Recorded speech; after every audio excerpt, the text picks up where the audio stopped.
Hello, friend. I hope you are doing great. I'm doing great too. So today we are going to be talking about, today you and I, we are going to be talking about life lessons I learned being the eldest in a Nigerian home. You might not know it, but I'm the eldest child in a family of six. Yes, I'm the first daughter. I'm the first child.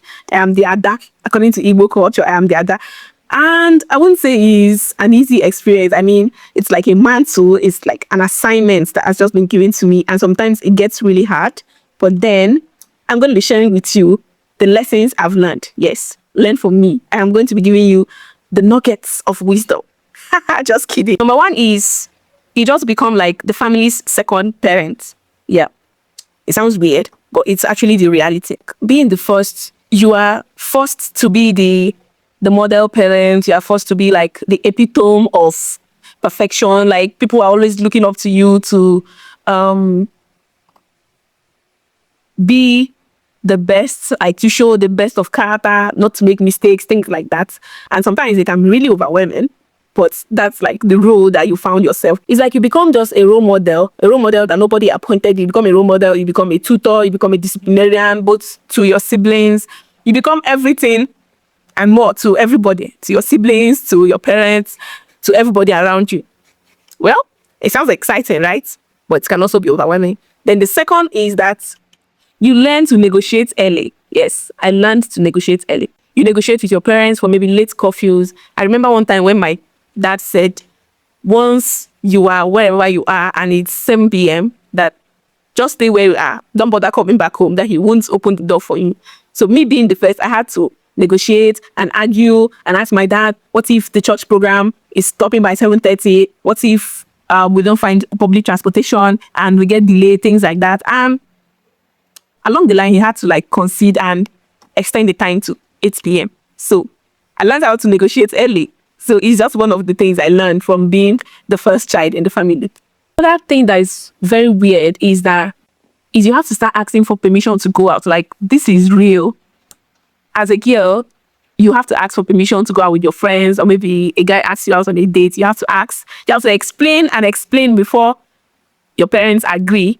I just think basically, because you are the first, you're just like the experiments, like everybody is looking up at you. You are the first. So your parents' parenting style would definitely be tested on you first. So let's take it like that. Then number 3 is that pressure to succeed is usually very immense. Like there's this pressure on you to succeed because you're the firstborn, you're the first child. You just want to succeed. You want to make your mom and your dad proud. Like, just want to be the best. Anyway, you might just think that society doesn't have anything on me. It's not compulsory. I must make it. But then I'm telling you that growing up, before you clock maybe 20 or 25, you definitely feel that pressure. People will always ask, oh, you are the first. And they will always expect things from you. And before you know it, you also start feeling that pressure. You start pressurizing yourself. You start looking at your siblings. You start looking at your friends. You start counting the achievements. And you start seeking like validation from your career or from your academics. And it really gets tiring. So that's another thing I've learned. And I'm telling you also. Is that you develop thick skin. Yes. Like now, but I've got thick skin and an elastic heart. Just like Sia. So you actually gain thick skin because life throws so many things at you as the first child. So you have to develop that thick skin early. Usually there is nobody for you to cry to. There is usually no elder brother or elder sister for you to go whine and complain. Oh, this person said this other person said this. There's usually nobody. So you develop the thick skin yourself. You motivate yourself. You pick yourself up and you move on. So that's another thing you have to learn as the firstborn child in a Nigerian home. And even if you don't develop a thick skin, there's this feeling that because you're the first, you don't want to make mistakes, right? Because you feel that if you make mistakes, your siblings are going to follow in your footsteps, like, right? So for me, there's this pressure or feeling, or would I say this panic I have in me, because my family, we are Christians and we are Catholics, and I keep having this fear that what if the man I marry is not a Catholic? So I keep having this panic that it might make my siblings to also decide not to be Catholics anymore, that they will just like decide to change church and go to different churches. And to me, it feels like we are breaking off the family, like we are not going to be in unity anymore. I know it's really like an unfounded fear that doesn't really mean anything, but I just having that fear once in a while. It just gets to me. Anyway, I don't know who I'm going to marry, which church is going to be, whether it's going to be a Christian, a Buddhist, a Muslim, wherever it's going to come from. But I always like have that fear. I don't want to make mistakes. I don't want my siblings to like look at me and say, oh, that's I am like a failure, or I didn't do something very well, or they'll just point fingers at me and say they are following in my footsteps. So it really gets like that. Number 5 is that you become the master organizer. Yes, the master planner. You just become that. You are the person planning for everything. You always remember everybody's birthday. You are like in charge of deciding everything. Like the courses that your siblings are supposed to study in school, they will automatically ask you, especially if you are in families that maybe your parents are not so educated. Maybe they didn't go to university, so they don't really know like what's up when it comes to maybe university education. So you are always the one to be asked, oh, sis, I'm applying for JAM. Which course should I register? Aside, JAM is joint admission and matriculation board exams that we take in Nigeria. So we do that before you enter into university.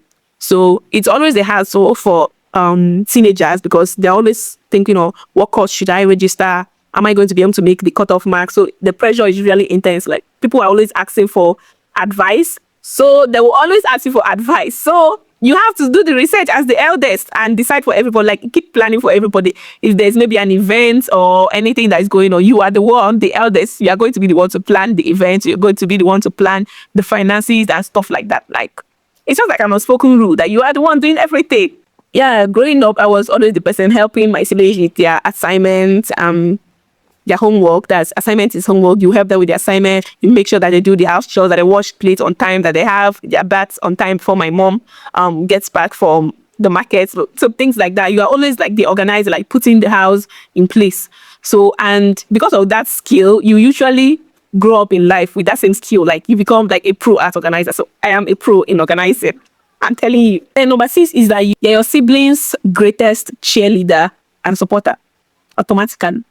You can't help it. Even if there is maybe 1 or 2 of your siblings that annoy you like anything, you are still going to be like their supporter, you're their cheerleader, because they are usually always looking up to you for validation. Like they want to get your thoughts, they want to know if they made a mistake or how are they doing. So your words, your encouragement or your reproach or your criticism always makes their day. Like they always feel that. So they're always asking you for your opinion. They want you to support them or to cheer them on or to criticize whatever it is that they are doing. So, and if you're like the male eldest child, you know that automatically you'll be the one to fight when there is any when your siblings get into any challenges, maybe outside, maybe they're playing with their friends and there is a fight, a physical fight, you are the one to be invited. I could remember when we were younger, my siblings would get into a fight and I would go. Although I wasn't strong, but when we all go there combined, we usually like beat up anybody who is the person that caused the trouble. And later on at night, the parents might just come in the evening and complain to our parents, and then our parents may have to just like punish all of us when they are gone. But that's how it is. Like you become the protector. Even if your siblings are the ones at fault, there is always this feeling that you want to be like the mother hen to go and fight, to go and protect them. So it's just like that. Then the last of my list is that you learn how to lead. Like you develop leadership styles, like easily you develop it because you've been doing this thing for like forever, like 20 years, 20 something years, 30 years. Of course, those skills, they don't just leave you. You go with it, which is why in my CV, one of the major soft skills I have there is leadership because I've been practicing it all my life. Like I have 6 siblings, 3 boys, 3 brothers and 3 sisters. So I've been practicing leadership all my life. So if there's anyone who would be a pro at that, it should be me. Yeah, because you learn both to lead with a firm hand, you learn to lead with compassion, you know when to compromise, you know when to stand firm, like things like that. You really learn it from being the first child. Tell me in the comments, what position are you in the family? Are you an only child? Are you the first child? Are you the second child?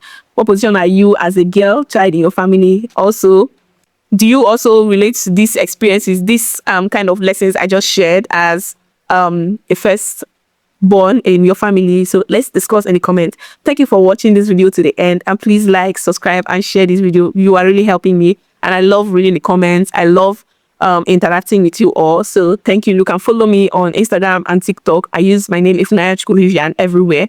So see you next time.